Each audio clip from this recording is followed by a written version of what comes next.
नमस्कार सर्वांना। आज आले बहीण मुंबईवरून। पुण्यात आली असली तरी निवांत नाही बरं। आली खरं, पण लगेच जायच्या तयारीत. मग काय, मनाला प्रसन्न करणाऱ्या एका ठिकाणी निघालो। मनाला प्रसन्न करणारं एकमेव ठिकाण म्हणजे मंदिर। आत्याचा, मावशीचा, मम्मीचा हात पकडायची चालले भांडण। मुलगी, पुतणी आणि भाची एकत्र आल्या की मोठ्यांची मात्र दमछाक होते।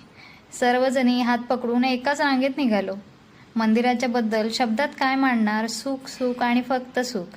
आम्ही आलेलो आहोत कात्रज कोंढवा रोड वरील पुण्यातील सगळ्यात मोठ्या इस्कॉन मंदिरामध्ये आणि खूप सुंदर असं मंदिर आहे। या मंदिराबद्दल आपण एक मोठा व्हिडिओ सुद्धा आपल्या चॅनलवर शेअर केलेला आहे, तोही व्हिडिओ नक्की पहा। खूप सुंदर मंदिर आहे। खरं तर मंदिर लहान किंवा मोठं असं काही नसतं, आपल्या भावना महत्त्वाच्या, नाही का? आणि मुलींनी काय मजा केली ही पुढच्या व्हिडिओमध्ये नक्की पहा।